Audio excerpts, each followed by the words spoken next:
참 좋으신 하나님, 주님의 사랑에 감사드립니다. 당신의 아들 우리 주 예수님을 이 땅에 보내주셔서 그로 말미암아 하나님의 살아계심과 그로 말미암아 우리를 구원해내시는 살아 역사하신 우리 하나님을 비로소 깨달아 알게 되어 그 하나님을 찬송하며 살아갈 수 있는 복된 종들로 삼아내신 하나님께 감사를 드립니다. 오늘도 저희들에게 들려주시는 말씀을 통해서 우리의 영혼이 하나님의 말씀으로 살아나는 그 은혜의 역사가 있기를 소원하오며 예수님의 이름으로 기도드립니다. 아멘. 하나님의 말씀 나누겠습니다. 어제와 같은 부분인 누가복음 2장 22절로 24절입니다. 누가복음 2장 22절로 24절입니다. 모세의 법대로 정결 예식의 날이 참에 아기를 데리고 예루살렘에 올라가니 이는 주의 율법에 쓴 바 첫 해에 처음 난 남자마다 주의 거룩한 자라 하리라 한 대로 아기를 주께 드리고 또 주의 율법에 말씀하신 대로 산 비둘기 한 쌍이나 혹은 어린 집비둘기 둘로 제사하려 함이더라. 아멘. 우리는 계속해서 우리 주님이 이 땅에 오신 그 이유에 대해서 살펴보고 있습니다. 그것은 바로 율법을 완성하시기 위한 그 뜻으로 오신 것이죠. 그래서 하늘에서도 풀면 땅에서도 풀려지는 하나님의 뜻이 무엇인지를 알기를 원하여 그 뜻을 구하고 그 뜻을 묻는 모든 성도들에게 우리 주님은 오신 것이며 그래서 그들에게만 우리 주님은 의미 있게 되는 것이고 그들에게 구주가 되게 되시는 겁니다. 그래서 율법을 완성하신다라는 말의 의미는 우리 주님께서 아버지의 뜻을 이루러 이 땅에 오셨다는 것을 말하는 것이죠. 왜냐하면 율법 안에는 아버지 하나님의 뜻을 다 담아 놓으셨기 때문이죠. 그래서 뜻이 담겨 있는 그 율법이 그리스도 예수로 말미암아 다시 새롭게 들려질 때야만이 그때 그 말씀은 차원이 다른 바리새인과 서기관들의 의가 아닌 그리스도 예수 안에서 십자가에 나타나는 또 다른 의로 완전히 우리를 감싸게 되는 것이죠. 그렇게 새로운 차원으로 다시 그 말씀을 새롭게 갖게 됐을 때 다섯이 또 다른 다섯을 이루고 둘이 또 다른 둘을 이루며 그 하나가 또 다른 하나를 이루게 되는 것이죠. 그와 같은 일을 이루시려고 우리 주님께서 당신을 십자가에서 내어주심의 역사가 있었던 거죠. 그 내어주시는 그 십자가를 스타우로스라고 하며 그것은 바로 언약의 말씀이라는 하나님의 영원한 약속이 세워진 곳이죠. 그래서 그걸 갖다가 기둥이라고 하는 거예요. 그래서 그 기둥에 못 박힌 자 하나님의 말씀을 완전히 수직으로 세워 우리 가운데 하나님의 말씀인 율법이 다 이루어지도록 하신 분, 그래서 그 분으로 이 땅에 오신 그 아기 예수님을 지금 난지 8일 만에 성전으로 데리고 들어가셨다는 것이 22절이었다 그랬죠. 근데 여기 번역되지 않은 말이 바로 다름이 아닌 파라히스템이라는 단어가 번역이 안 되고 그 단어가 23절 끝에 가서 번역이 되어 23절에 가서 붙어버리는 바람에 이 말이 전해주려고 하는 곧 22절이 우리에게 전해주려고 하는 그 말씀이 풍성하게 전해지지 못하여서 우리가 그냥 바로 잡았습니다. 그래서 우리 주님은 파라히스템이 말 그대로 드려지신 분, 우리들을 위하여 우리들에게 당신이 성전이 되어 들어와 주심으로 그 예수님을 영접한 모든 사람들만이 하나님의 거룩한 처소, 거룩한 성령의 전이 되게 되는 역사가 일어나는 거죠. 그들이 바로 영생의 백성이 되는 것입니다. 이 일을 이루시기 위해서 이 땅에 보내심을 받으신 것이 바로 우리가 어제 나눴던 그가 드려지심으로 우리에게 하나님의 모든 뜻이 다 이루어지게 되어 결국은 율법을 우리가 하나님의 마음으로 알아듣기 시작하는, 하나님이 이런 마음을 가지고 이런 걸 쓰신 것이구나, 하나님께서 이런 뜻으로 이런 걸 다 우리에게 써주신 것이구나 라는 걸 비로소 알게 되는 것이죠. 그리고 이제 23절을 보면은 다음과 같은 말씀이 계속 연이어 나오는데 주의 율법에 쓴 바에 다시 율법에 대해 말씀합니다. 그 율법은 뭐냐면 첫 해에, 이때 첫 해, 우리말로 말하면 첫 번째 해처럼 들리는데 첫 번째 태예요. 자궁입니다. 태에서 처음 난 남자마다 주의 거룩한 자라 하리라 라고 한 대로 이것이 바로 다른 데 있는 것이 아니라 레위기 12장 8절 거기에 나타나 있거든요. 그래서 우리가 어제도 읽었기 때문에 오늘 읽지는 않겠습니다만 처음 난 남자를 얘기하는 거라 그랬죠. 그 처음 난 남자마다 하나님께 드려지는 거예요. 이것은 하나님께서 정하신 율법이죠. 그런 그 정하신 율법을 통해서 그래 우리가 우리 집에 장남 맏아들이 있으니까 그 처음 난 남자애는 하나님께 드려야 돼. 서원하거나 하나님께 드려서 하나님의 그 몸된 교회에서 성직자가 되거나 이러라고 하라는 그런 말씀으로 사람들이 이걸 그대로 또 액면 수용하게 되는 경우가 있죠. 그게 바로 율법의 뜻을 알려고 하지 않았기 때문에 그런 말들을 그렇게 쓰고 말게 되었던 것이죠. 그런데 그런 게 아닙니다.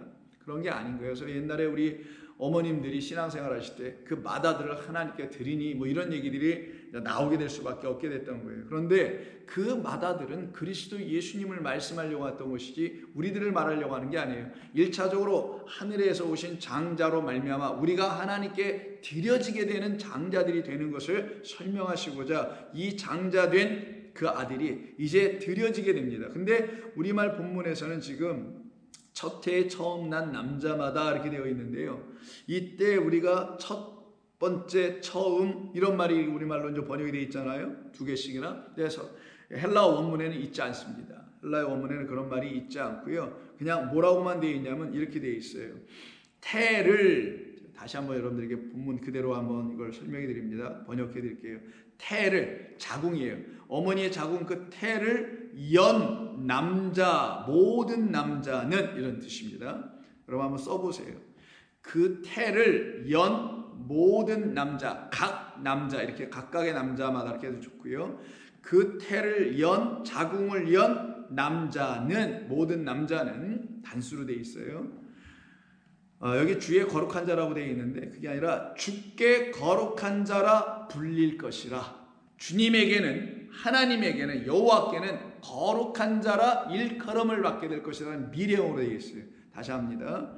태를 연 남자는 모든 남자는 주의 거룩한이 아니라 주님께 대하여 거룩하다라는 자로 불려지게 될 것이다. 이런 말입니다. 그러면 여기 태라는 단어가 헬라어로 메트라라고 하거든요. 메트라는 단어는 마테르 엄마라는 말에서 어머니라는 말에서 파생된 거예요. 그래서 어머니를 아기를 잉태할 수 있는 자궁 태가 있잖아요. 여자는 그래서 그 어머니에서 나온 말이고 여자라는 말에서 나오게 되는 건데 이때 사용된 태라는 메트라라는 단어는 신약 성경에서 딱 두 군데밖에 안 쓰였습니다. 하나는 여기서 사용됐으니까 여기 누가복음 2장 23절이고요. 또 다른 것이 어디냐면은 아들을 낳는 처음 이야기가 어디죠? 믿음의 백성들에 대한 아들 낳는 이야기. 바로 아브라함과 사라에 대한 이야기죠. 아브라함과 사라는 아들이 없었습니다. 나이가 90, 100이 다 되도록 아이가 없었죠. 아들이. 그 집에 하나님께서 나이 75세 때서부터 뭐를 주세요? 약속을 주시죠. 그 약속이 뭡니까? 약속을 준 건가요? 아니죠. 약속 안에 뭘 준다고 되어 있어요? 아들을 준다고 했죠. 그 아들을 아들이라고 하지 않고 약속 안에 있는 후손을 준다고 되어 있는 거예요. 그래서 약속의 후손이란 말이 거기서 나오는 겁니다. 자, 잘 들으세요. 아브라함과 사라는 아들이 없었어요. 근데 이들에게 아들을 주겠다는 약속을 주세요. 그리고는 아들이란 말로 주지 아니하고 후손이라고 주십니다. 너희들에게 내가 후손을 줄 거야. 그 후손이 제라예요. 씨를 준다라는 거예요. 그럼 그 씨를 이들이 나중에 이제 받게 되겠죠. 근데 무엇으로 받게 되냐? 아들을 100세 낳았다라는 말 속에서 하나님께서 우리에게 가르쳐 주시려는 것은 그가 약속을 믿고 그 약속이 자기 가운데 이루어질 거라는 걸 믿었기 때문에 하나님의 말씀을 약속으로 믿었기 때문에 이런 말인 거예요. 그러면 그들이 뭘 갖게 된다? 씨, 약속 안에 있는 후손인 씨, 그리스도를 갖게 된다라는 거예요. 그래서 갈라디아서에서는 후손은 딱 하나, 씨는 하나니 그리스도라고 한 겁니다. 그럼 아브라함도 믿음의 모든 조상서부터 시작해서 백성들, 자녀들은 전부 다 씨 하나를 약속 안에서 믿음으로 갖게 되는 거예요. 약속을 믿는 자마다 갖는 거예요. 그럼 약속은 뭐냐? 약속을 여기다 담아놨죠, 성경에. 율법에 담아놨어요. 그럼 이 율법 성경을 약속으로 믿는 자, 이 율법 성경이 뭘 줄 것이라는 아들, 그 아들로 오신 그리스도 예수라는, 성경에서는 그리스도 예수를 구약에서는 씨라고 했습니다. 후손이라고 했어요. 그 씨, 그래서 우리가 씨 가진 자로 말미암아 우리도 씨를 갖게 된 자들로 만드는, 생명 가진 자로 말미암아 우리도 생명 가진 자로 만드시는, 영생을 갖게 하시려고 하시는 하나님의 뜻, 하나님의 생명을 우리에게 주시려고 하시는 하나님의 뜻이에요. 그게 바로 그것을 이루어 주시려고 아브라함과 사라의 이야기 속에서 바로 그 약속을 통하여 믿음을 갖게 하고 그 믿음 가운데서 그 사라가 드디어 아기를 갖게 되는 이야기죠. 그것을 기록한 데가 한 군데가 더 있어요. 이 마테라라는 이 단어가 쓰여진 것이 하나가 더 있는, 메트라가 쓰여진 것이 로마서 4장 18절입니다.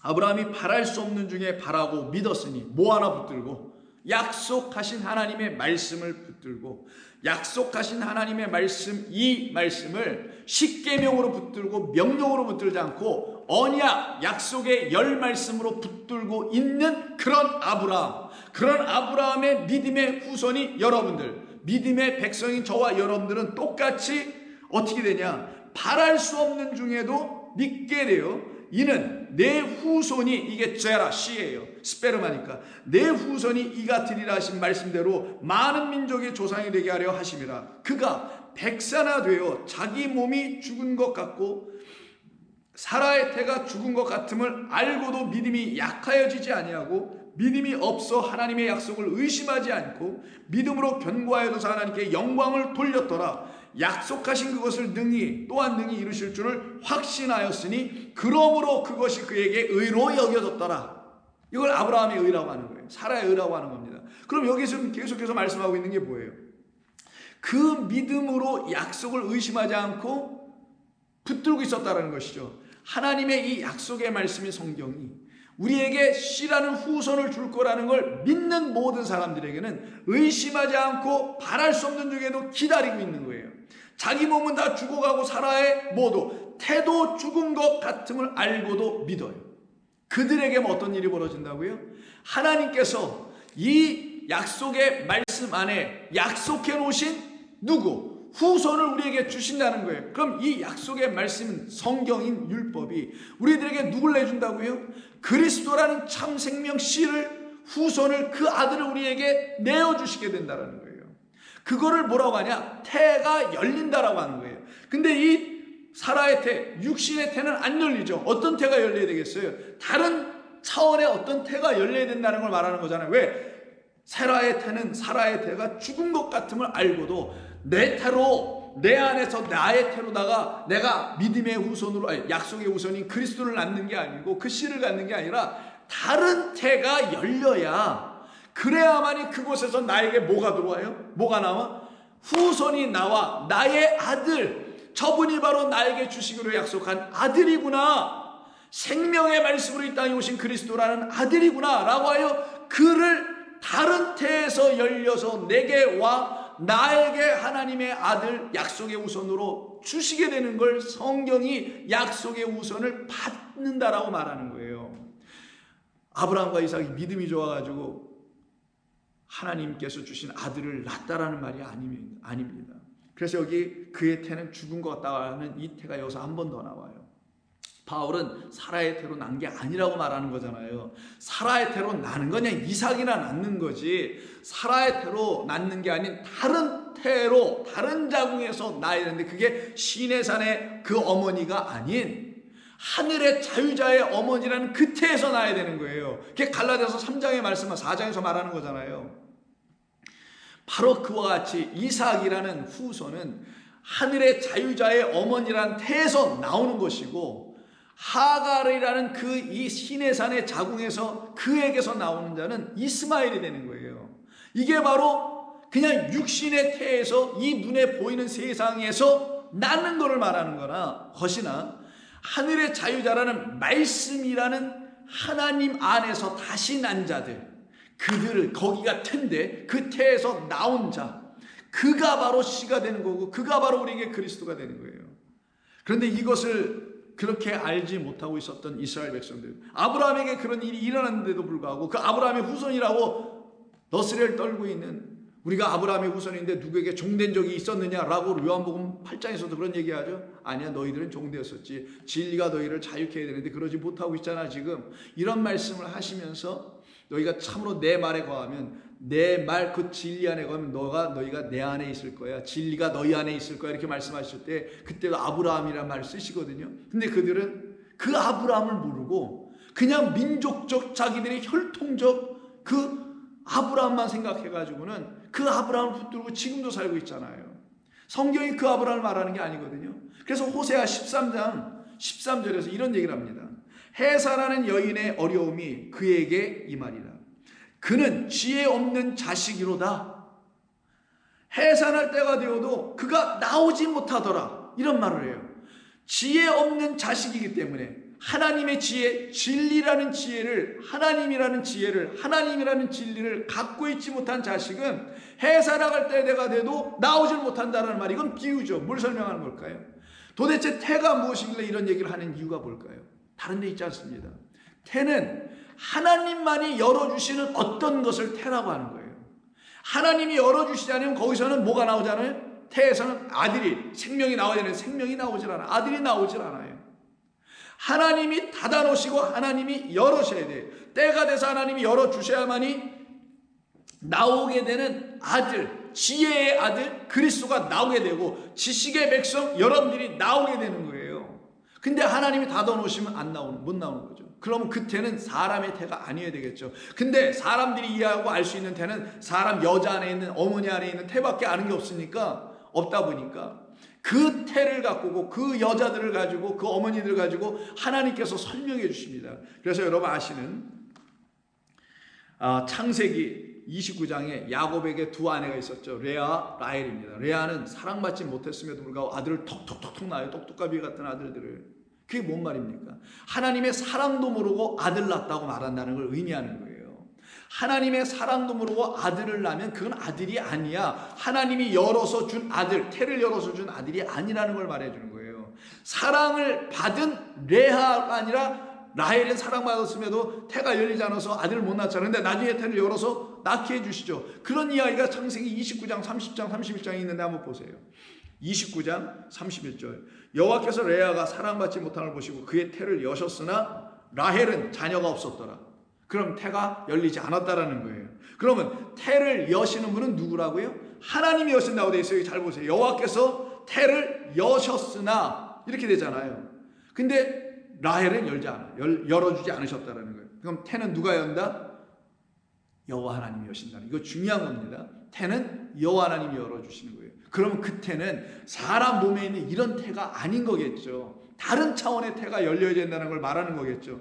그러면 말씀하셨어요. 그리고 30장에서 라헬이 1절 자기가 야곱에게서 아들을 낳지 못함을 보고 그의 언니를 시기하여 야곱에게 이르되 내게 자식을 낳게 하라 이렇게 얘기해요. 그럼 그 자식은 어떤 자식이에요? 육신의 아들, 그냥 사람의 아들을 낳는 것밖에 못하는 아들이에요. 그런 아들이나 낳는 그런 여인이 되고 그런 딸이 되고 마는 겁니다. 그러기에 야곱이 뭐라고 하냐면 그러면서 말해요. 그렇지 않으면 내가 죽어버릴 거야 라고 죽겠노라 해요. 그때 야곱이 라헬에게 성을 내어 이르기를 그대를 임신하지 못하게 하시는 이는 내가 아니라 누구다? 하나님이다. 하나님이 뭘 넣어줘야 돼? 임신하려면 씨를 넣어주셔야 된다. 하나님께서 씨를 넣어주시고 또 하나님께서 어떻게 해야 돼요? 그 태를 열어주셔야 된단 말이에요. 그럼 태를 닫고 태를 열고 씨를 넣어주시는 이 모든 일을 하시는 분은 누구다? 하나님 여호와 한 분밖에 없으시다는 걸 말하는 거예요.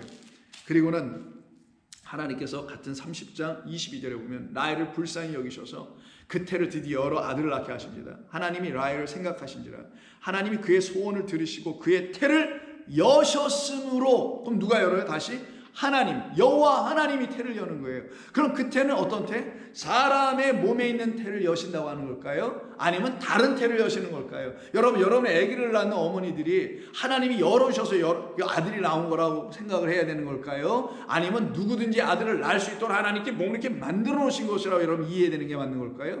후자겠죠. 근데 성경에서는 왜 이렇게 말씀하신 걸까요? 왜 하나님이 그 태를 열어주신다고 하는 그런 말씀하신 걸까요? 그 태는 다른 태이기 때문에 그러는 거예요. 어떤 태? 태라는 게 뭡니까?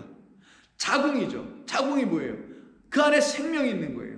태라는 건 생명을 갖고 있는 어떤 걸 태라고 말하는 거예요.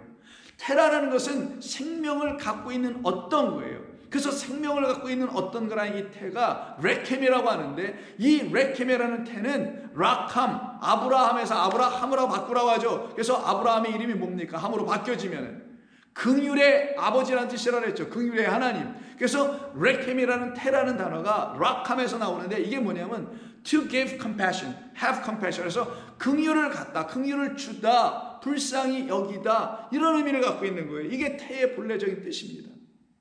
자, 그리고 사랑하다는 뜻인 거예요. 사랑하다. 자, 그러면 하나님께서 사랑하신다라는 그 하나님께서 태를 열어주시는 것이죠. 무엇으로? 당신의 긍휼로 열어주는 거예요. 당신의 사랑으로 열어주는 거예요. 그러고 당신의 사랑으로 씨를 넣어주시는 겁니다. 그래 거기서 뭐가 나와요? 지혜의 자식이 나오게 되는데, 깨닫지 못하는 백성, 어떤 것을? 하나님의 말씀을 깨닫지 못하는 백성은 이 태에서 못 나오더라는 거예요. 그럼 태가 어떤 거냐고요? 오늘 본문 다시 한번 가서 보시죠. 2장 23절에 보면 첫 태에서 처음 난 자마다 이렇게 되어 있지만 이거 잘못된 말이고요. 본래는 어떻게 했습니까? 이걸 받아 적으신 분들은 아시겠지만, 태를 연 모든 남자는 하나님께, 여호와께 거룩한 자라 일컬어지게 될 것이다, 불리워질 것이다, 이런 말이라고 했죠. 그럼 태는 누가 열어요? 남자가 연다고 돼 있어요, 여기요. 근데 이때 이 남자가 그냥 남자가 아니라 제라라는, 이건 치고 자카르라는 남자예요. 이게 female, male 할 때 메이라는 그 단어, 그게 아르센이라고 합니다, 헬라어로는. 히브리어의 자카르를 헬라어로 바꾸면 그게 아르센이 되는 거예요. 그래서 그 남자 누구? 자카르로 오신, 우리의 영원한 신랑으로 그 씨로 오신 그리스도 예수라는 그 남자를 얘기하려고 하는 거예요. 이게 성경이 말하려고 하는 하나님의 약속이었던 거예요. 그 남자가 뭐를 열어요? 태를 열어줄 거야. 그러면 그 태를 열어주게 되면 뭐가 나와요? 생명이 나오겠죠. 왜? 태는 생명을 갖고 있는 거니까. 자, 우리 어머니의 몸속에 그 태 속에도 생명이 자라듯이 생명이 있는 곳이 또 있다니까요. 다른 태 안에 있어요. 거기 어딜까요? 여기입니다. 이게 태라는 거예요. 이게 자궁이라는 거예요. 왜? 이것이 생명을 갖고 있잖아요. 잉태하고 있잖아요. 이 안에다가 비밀로 잉태하고 안 보이게 잉태하고 이면적으로 잉태하고 있잖아요. 율법의 조문으로 잉태하는 게 아니라 성령으로 잉태하고 있는, 하나님의 영으로 잉태하고 있는 생명이 이 안에 있단 말이에요. 율법 안에. 그 생명을 누구라고요? 약속 안에 보내주시라 했다라는 아들 중에 그 후손이 이 율법이라는 태 안에 있는 생명인 그리스도인 거예요. 그래서 이 율법이 이 태가 되는 거고, 태가 또한 율법이 되어서 생명이라는 그리스도를 잉태하고 있는 거예요. 근데 이 율법이라는 자궁이, 이 태가 열려야 된다면서요. 열어야 레아가 낳고 라헬도 낳는 것처럼 낳는 거잖아요. 그래서 이 본문에서 누가 열어냐? 첫 해에 처음 난 자마다 이렇게 말하면은 그냥 엄마가 해산하에 난 것으로 그렇게 이해할 수밖에 없는 번역이지만, 그렇게 된 게 아니라 남자가 그 태를 열었다고 되어 있어요. 그 태를 연 남자는 거룩한 자야 라고 일컬어지게 될 거야.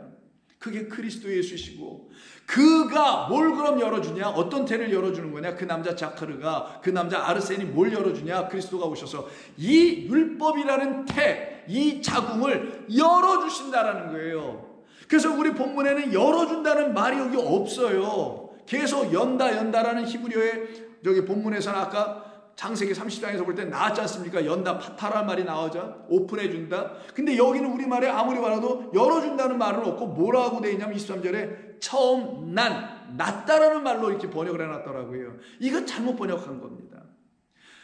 제가 자꾸만 성경을 놓고 시비를 거는 게 아니거든요.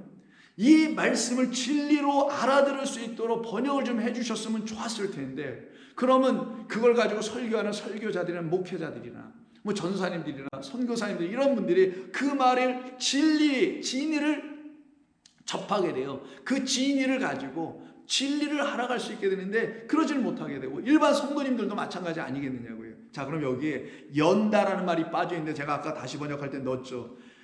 태를 열었다라는 말이 여기 번역이 안 되고 낳다라는 말로 다르게 번역을 했는데, 이게 아노이고라는 단어에 뭐가 더 붙어진 거냐면은 디아가 붙어서 디아노이고라는 단어예요. 아노이고 열다죠. 하늘을 열고 할 때 쓰는 거. 그럼 디아는 뭐뭇을 통하여라는 뜻이에요. 뭐뭇을 수단으로 하여 열었다라는 거예요. 그럼 그리스도 예수라는 그 남자가 열어준 거니, 그 남자를 통해서만 이 태가 열리고, 이게 또 태기도 하고, 이게 우리를 하늘로 가게 하니 이 하늘이, 이 보이는 하늘이, 보이지 않는 영원한 하늘을 열어주게 되는 거예요. 이 안에 있는 수많은 율법을 그 주님께서 열어주시러 이 땅에 오셨다라는 말을 하는 겁니다.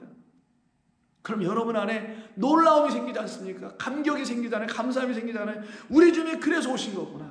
이 안에 있는 수많은 말씀을, 이 태를, 이 생명을 담고 있는, 그래서 생명의 말씀이 이걸 열어주시려고 당신이 나에게 오신 거구나. 나 같은 미천한 자, 나 같은 죄인에게도 오셔서 이걸 열어주신 거구나. 그래서 이 아노이라는 말을 쓰는 거예요. 근데 이거를 모르고 있으면 아까 호세아 13장에 있는 것처럼 뭐라고요? 다시 한번 읽어보면은 그는 지혜가 없는 자식이므로 해산할 때가 됐는데도, 이 말이 풀려져서 우리에게 진리가 들려지도록 이렇게 풀어주려고 열어주려고 하시는 그 분을 만나지 못하니, 그 여호와 하나님을 만나지 못하니 때가 되어도 나오지 못하더라는 거예요. 이 안에 있는 진리의 말씀을 들고 5달란트처럼 또 다른 5으로 들고 나와야 되는데 나오지를 못하고 있어.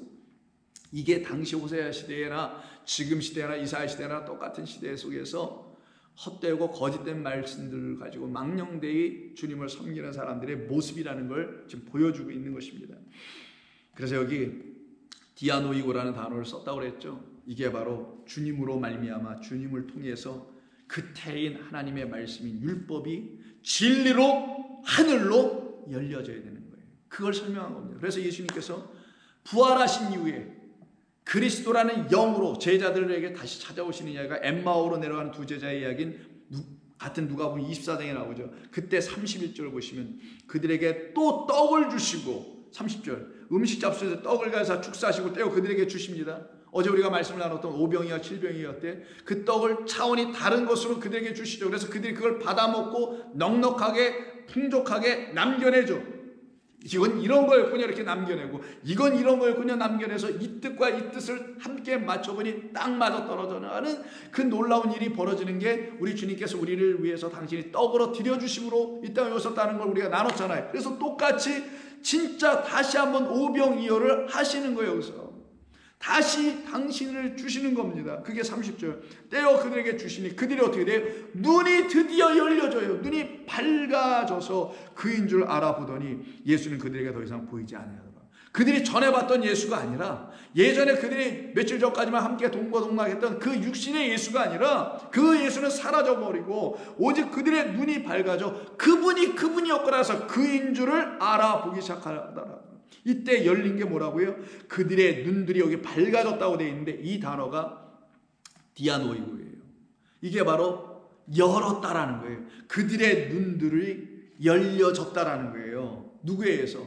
그리스도라는 떡에 의해서 열려져 버렸다라는 거죠. 생명의 말씀이 그 자궁을 열고 태를 열고 나오신 그분으로 말미암아 이들 제자들의 눈이 드디어 열려지게 된 거예요. 그럼 그들에게도 어떻게 해요? 이젠 지혜 없는 멸망하는 자식이 되지 않고 호세아에 있는 말처럼 그렇게 되지 않냐고, 지혜의 백성, 지식의 백성이 되어 생명으로 들어가는 백성이 되는 거예요. 그래서 그 다음에 32절에서 그들이 서로 말하되, 그래서 우리에게 말씀하시고 우리에게 성경을 풀어주실 때라고, 이때 이 풀어주다가 또다시 31절에 밝아져라는 단어와 똑같은 디아노이고예요. 그럼 성경을 풀어줬다? 드디어 이제 이해하시겠죠? 이 성경이 열려졌다라는 거예요. 자궁을 열고 태를 연다는 거와 똑같은 말이니까. 그럼 이 성경이 뭐라고요? 이게 자궁이라는 거예요.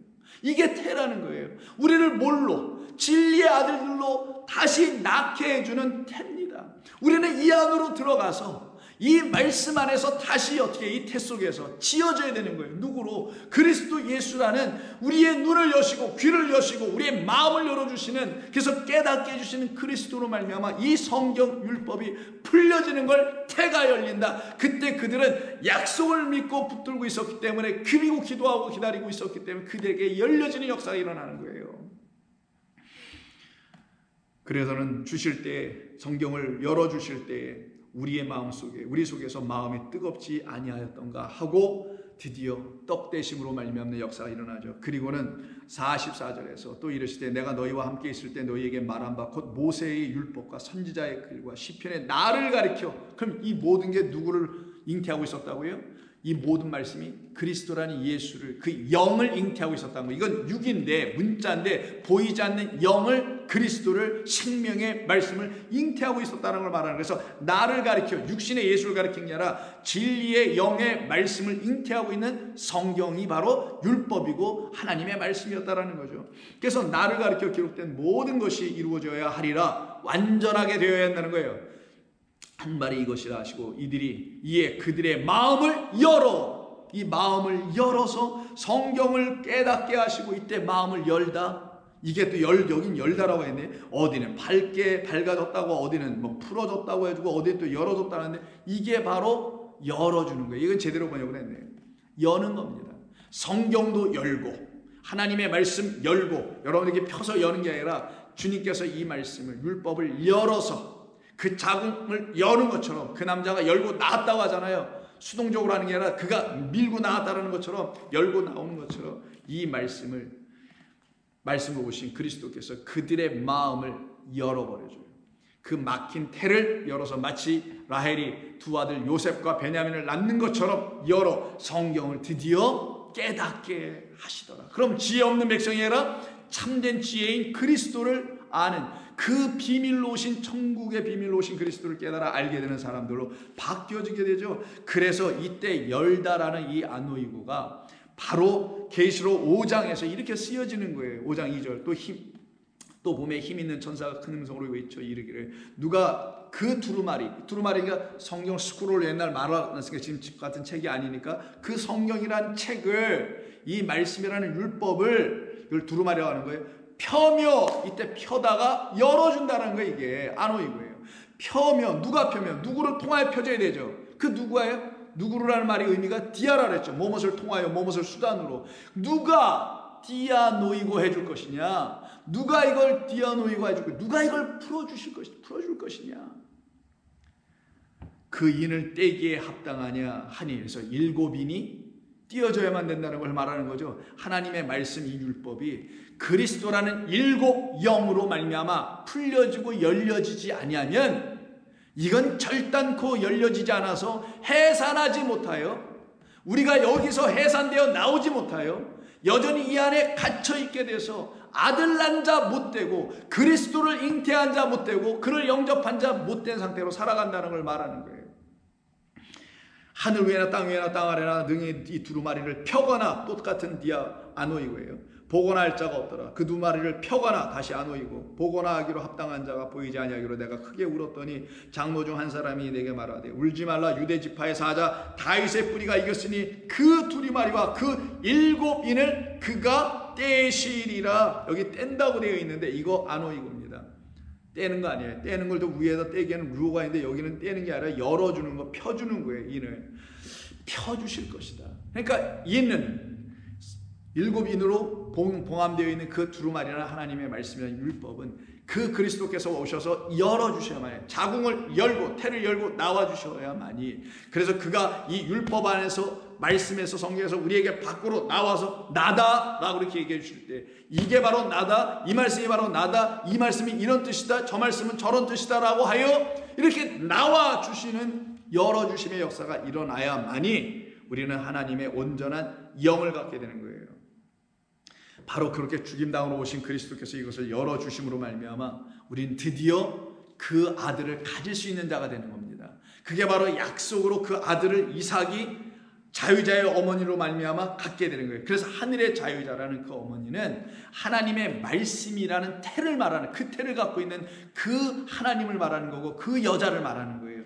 그 태에서 열려져 나와야 되는 것이니까. 그래서 같은 계시록 12장 1절에 보시면 하늘에 큰 이적이 보이니 해를 옷 입은 한 여자가 있는데 그 발 아래에는 달이 있고 그 머리에는 12별의 관을 썼더라. 이 여자가 아이를 베어 해산하게 되며 아파서 애를 쓰며 부르짖더라. 근데 낳나요 못 낳나요? 호세아서는 못 낳습니다. 근데 여기서 나네요. 이적이 보이니 그 붉은 용이 와서 못 낳게 막 하려고 하죠. 그 꼬리가 하늘의 별 3분의 1을 끌어다가 땅에 던지고 해산하려는 여자 앞에서 그가 해산하며 그 아이를 삼키고자 하더니 여자가 아들을 결국 어떻게 해요? 낳으니 장차 철장으로 만국을 다스릴 남자더라 할 때 이 남자가 자카르입니다. 이게 헬라어로는 아르센이라는 거예요.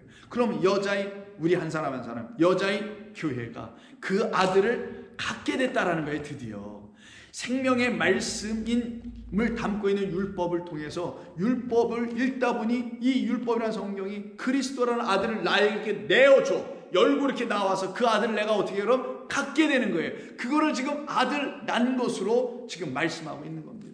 이런 역사가 우리 가운데 일어나는 거예요. 성도들에게는 이와 같이 이렇게 아들을 낳게 되는 사람들을 놓고 무엇이라고 하냐, 그 아들이 바로 이 율법이 담고 있는 생명의 말씀이야 라고 하는 거예요. 그래서 요한일서 1장 1절 태초에 있는 생명의 말씀에 관하여는 우리가 들은 바요 눈으로 본 바요 자세히 보고 우리의 손으로 만진 바라. 이 생명이 나타나신 바 된지라. 그래서 이 생명인 그리스도 예수께서 생명이 되어 우리에게 나타났더랬죠. 그래서 이 자궁인, 이 태인, 이 말씀이 생명을 잉태하고 있었던 거예요. 그래서 이 말씀을 무슨 말씀이라고 한다고요? 그래서 생명의 말씀이라고 하는 거예요. 이 말씀이 생명을 잉태했다라는 걸 알지도 못하고 이걸 생명의 말씀이라고 막 말하면 의미 없는 거고, 이 말씀이 율법이 나에게 정말 생명을 딱 내어줘, 그리스도라는 진짜 생명, 나를 구원하신 생명을 내어줄 때에 이 말씀이 여러분들에게 열려진 말씀, 풀려진 말씀, 인이 떼어진 말씀, 그리스도가 그 자궁을 태를 열어줬다라는 그 이 율법을 열어 그 눈을 보게 하시고 열어주셔서 마음을 뜨겁게 하시는 그런 역사가 일어나게 하는 말씀이 될 때야만이 드디어 이 말씀이 생명의 말씀으로 읽혀지게 되는 거예요. 율법들이 이게 율법으로 읽혀지는 게 아니라 생명의 말씀으로 읽혀지는 거죠. 그래서 이 생명이 나타나신 바 됐다고 하는 겁니다.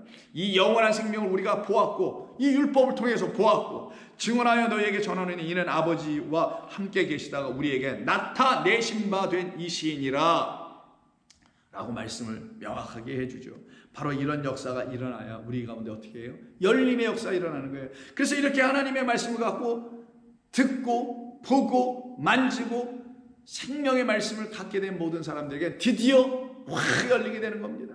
모든 게 열려요. 그래서 귀가 열리고 눈이 열리고 마음이 열리는 역사가 일어나죠. 그래서 이 디아노이고라는 단어가 사용되는데 한두 군데에서 보시게 되면 마가복음 7장에서 보면은 귀 먹으린 사람이 한 사람 있었죠. 귀 먹고 말 더듬는 자를 들고 예수님께서 귀를 양손가락으로 막으시고 침을 뱉어서 그 혀에 대시는 그런 이야기 했잖아요. 그때 34절에서 하늘을 우러러 탄식하시며 그에게 이르시되 에바다 열려라. 이게 바로 태를 열다라는 단어를 쓰는 거예요.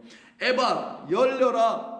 이게 바로 디아노이고 열리다라는 아노이고입니다. 열려라 디아노이고, 이 열리는 건 디아자가 붙었으니 그리스도 예수로 열리는 것이죠. 그러니 이게 뭐 하늘 열리고 귀가 열리는 게 아니라 이 율법이란 말씀이 알아들을 수 있는 말씀으로 열려져서 그 귀에 이제는 들어가게 만드시는 거예요. 그래서 그의 귀가 열리고 혀에 맺힌 것이 풀려 말이 분명하여 지는 역사가 나타나게 되는 거고요. 사도행전 7장에 들어가서 보시면은 스데반 집사가 하나님의 말씀을 그의 안에 이제 생명의 말씀으로 갖게 됐어요.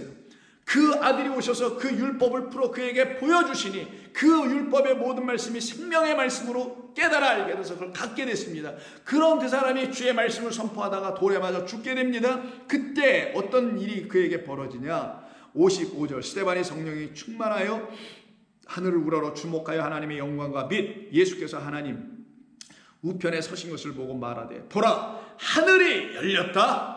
그러니 하늘이 열리다, 이게 디아노이고, 이게 하늘이 이겁니다. 이 성경이라는 하늘을 가지고, 율법이라는 하늘을 가지고 보이지 않는 하나님이라는 하늘이 확 열려 그 하나님이 보여지게 되는 거예요. 그에게는. 그래서 위에 계신 하나님과 그 하나님 우편에 계신 그리스도를 보게 된 겁니다. 하늘이 열리고 인자가 하나님 우편에 서신 것을 보노라 한데, 그러니 이 하늘을 가지고 하나님과 그 우편에 계신 진리로 계신이죠. 그 아들 예수 그리스도를 이 성경을 가지고 나는 보고 있어, 이 얘기를 하는 거란 말이에요.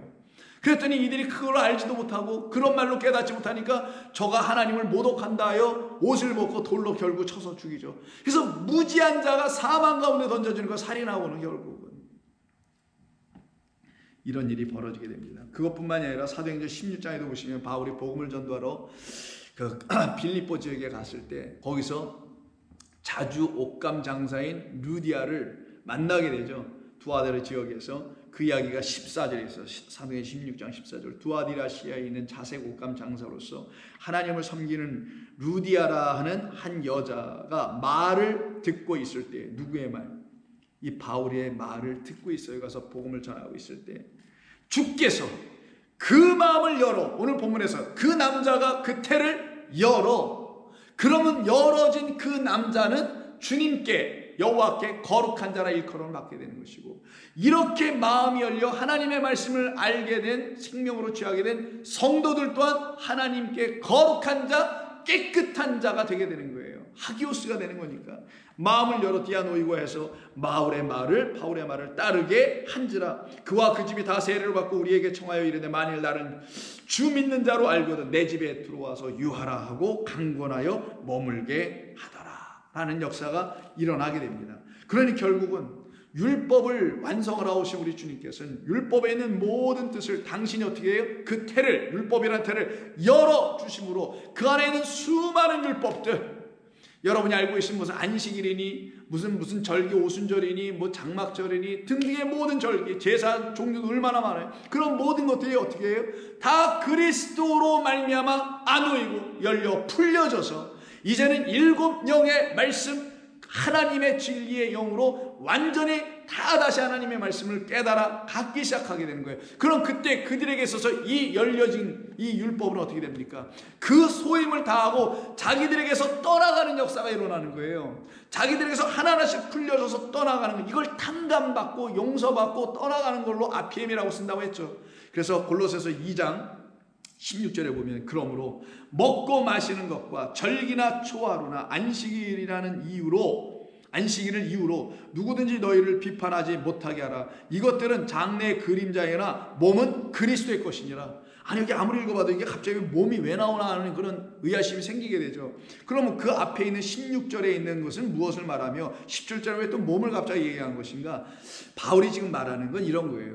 골로새 교인들 중에 하나님의 말씀이 열려져서 그리스도로 말미암아 열려져서 깨닫고 있는 사람들은 안식일과 초하루나 절기라는 그것을 지켜야 된다는 명목과 이유 때문에 누구에 의해서 비판받을 이유가 없게 되는 거예요. 안 지켜도 된다라는 거예요. 그런 거 이제 그 유대 절기를 지키면서 뭐 제사 드리고 동물을 막 찾고 이런 거 안 해도 된다라는 거예요. 왜? 이들은 어떤 몸이니까 육체가 아니고 그 육체의 포피를 벗고 할례를 받은 그리스도와 하나로 연합된 이제 사르스가 아닌 소마라는 새 몸, 그리스도와 한 몸 된 사람들이기 때문에 이게 필요가 없게 되는 거예요. 그래서 17절에서 이것들은 장래일에, 지금 이 율법은 히브리서도 그런 말 하잖아요. 장래일에 보다 더 좋은 것들의 그림자와 모형이라는 거잖아요. 그러니 그림자와 모형을 누가 취해요? 참된 걸 취하는 게 맞는 것이지, 모형을 왜 취합니까? 진짜를 봤으면 진짜를 취하고 모형은 버리는 거지. 바로 그 얘기예요. 그래서 그림자이나 그 그림자와 모형을 통하여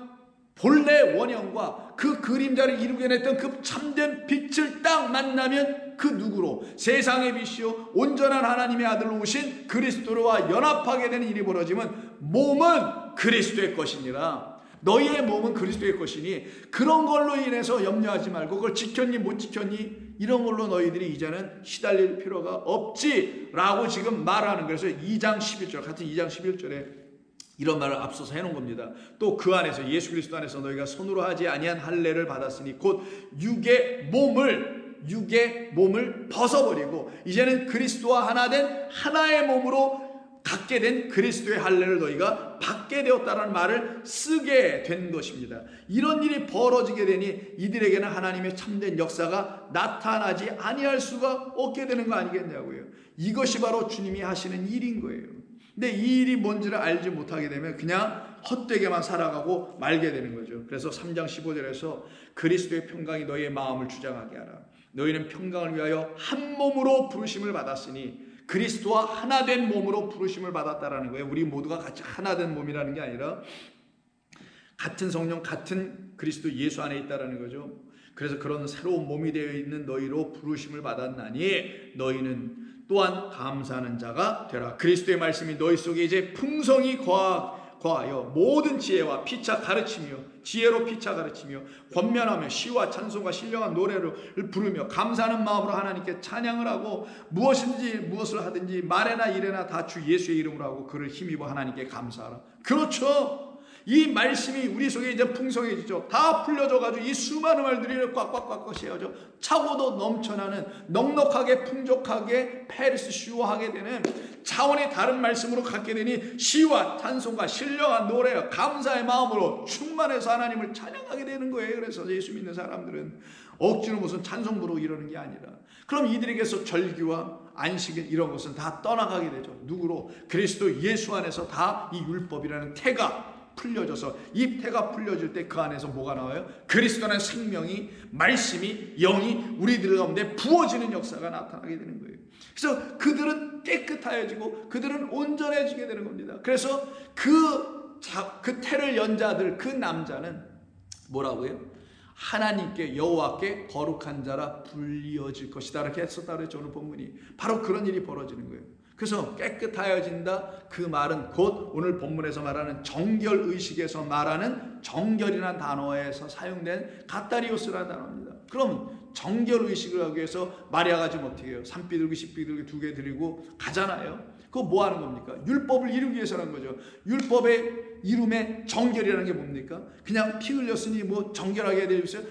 산관 잘하고 건강하게 회복되면 끝이잖아요, 육으로는. 근데 그런 걸 하라는 게 아니라 37 하라고 뭐 21일간 그렇게 하라는 그런 게 아니라 그가 하나님 앞에서 그리스도로 말미암아 하나님의 이 말씀이 열려 태가 열려 그 그리스도를 갖게 되므로 그래서 어떻게 돼요? 그가 거룩한 말씀을 갖게 되므로 누구라는 그리스도라는 깨끗한 진리의 거룩한 말씀을 갖게 되므로 그가 어떻게 됐다? 나도 이젠 깨끗하여졌다라는 걸 확인하게 해주는 의식으로 그런 제사를 드리겠던 것이지 그냥 애기 낳았으면 무조건 제사 드려 이런 게 아니었단 말이에요.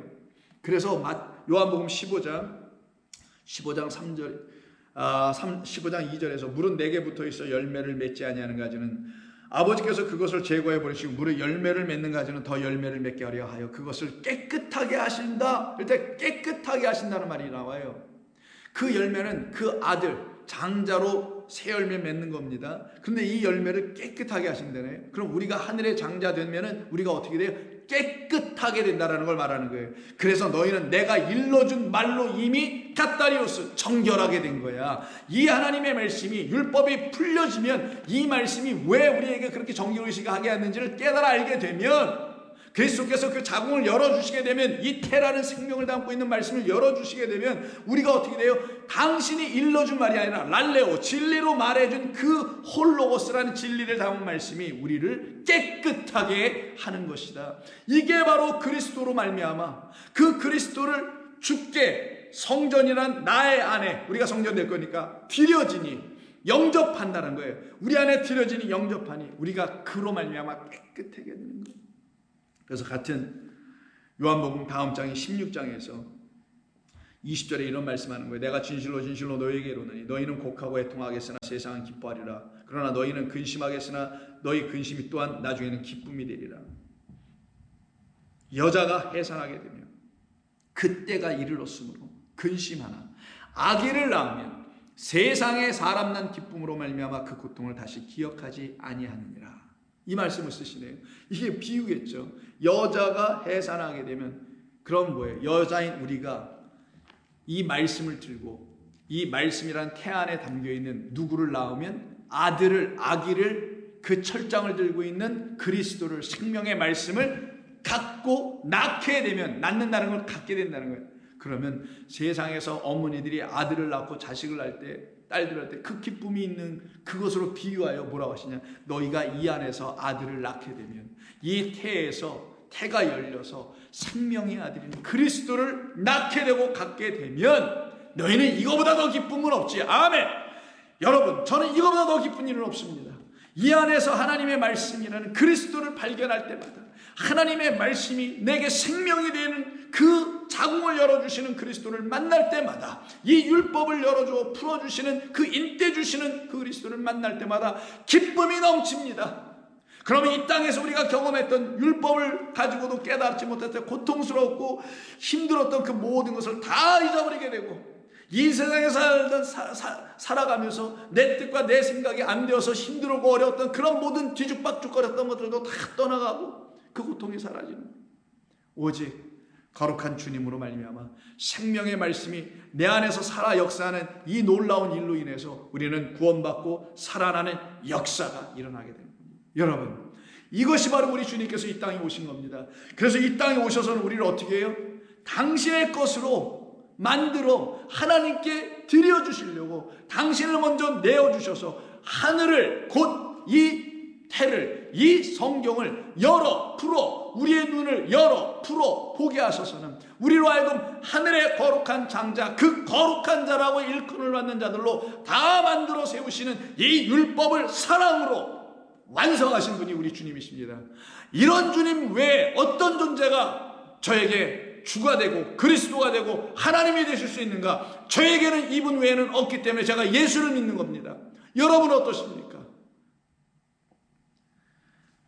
그래서 마지막으로 민수기 3장을 한번 보세요. 3장 12절에 모세에게 하나님께서 말씀하시는 겁니다. 보라, 내가 이스라엘 자손 중에서 레위인을 택하여, 레위라는 뜻이 연합이라는 뜻을 알고 있죠. 그리스도와 한 몸 된다는 것을 가르쳐주는 레위입니다. 그래서 레위인들은 그리스도와 한 몸 되어야 되기 때문에 성전만 성전에서 하나님의 일을 하는 거예요. 땅을 받는 게 아니고 진짜 땅, 성전이라는 땅을 받는 거예요. 예수라는 땅을 받는 거예요. 레위인을 택하여 이스라엘 자손 중에 태를 열어, 이렇게 말하네요. 이스라엘 자손 중에 태를 내가 열어, 이런 내가 열어 태어난 모든 마다들 장자를 대신하게 하였은즉. 그럼 모든 장자들을 누가 대신해요? 레위인이 하네요. 그 레위인으로 이 땅에 오신 분을 그리스도라고 하시는 거예요. 사실은 처음 태어난 자는 다 내 것임을, 내가 애굽 땅에서 그 처음 태어난 자를 다 죽이던 날에 이스라엘의 처음 태어난 자는 사람이나 짐승을 다 거룩하게 구별하였습니다. 그래서 처음 난 자 하나님께 구별되고, 어디로부터? 이 말씀으로 다시 처음 나본 자, 이가 바로 그 태를 열고 나와 하나님께 거룩한 자라 불려졌다고 하잖아요. 그 똑같은 말이에요. 이게 오늘 본문 23절이라.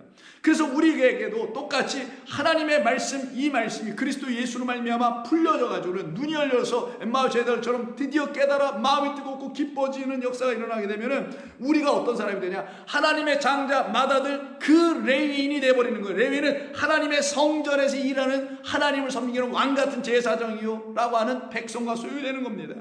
그래서 그들이 어떻게 돼요? 이스라엘에 처음 태어난 사람마다 다 거룩하게 구별하였으니 그들은 다 내 것이 될 것임이라. 나는 여호와이니라. 여러분, 이게 율법의 완성이랍니다. 우리를 하나님의 것으로 만드시기 위해서 우리 주 예수께서 율법을 완성, 풀어 이 태를, 안에 있는 생명을 꺼내어 주시려고, 진리, 은혜, 생명, 긍휼, 이 놀라운 것들을 당신으로 다 풀어주시려고 우리에게 찾아오신 것입니다.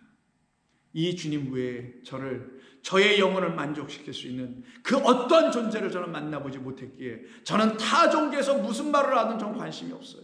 이 세상이 뭔 얘기를 하든 저는 관심이 없는 겁니다. 오직, 말 그대로 그래, 오직 예수 씁시다. 오직 주님께서 풀어주시는 말씀만을 의지하며 살아가는 저와 또한 여러분들 되기를 주의 이름으로 간곡히 부탁드립니다. 기도하겠습니다. 아버지 하나님, 고맙습니다. 오늘도 우리에게 주신 이 귀하고 복된 시간을 하나님께서 우리의 인생 가운데 오늘 이 한 시간을 통해서 허락해 주셨을 때 이 시간을 헛되이 보내지 않고 이 말씀을 들으며 이 말씀 안에서 하나님의 말씀, 이 태가 다 풀려져 우리에게 생명이라는 말씀인 그리스도가 나오게, 태어나게, 해산하게 하여 그것으로 기쁨을, 우리 주님으로 참된 소망과 기쁨을 누리며 이 땅에 어떤 시련과 역경과 아픔이 있다 할지라도 넉넉히 이겨낼 수 있는 종들 다 되게 하시옵소서. 우리 주님 예수님의 이름으로 기도하옵나이다. 아멘.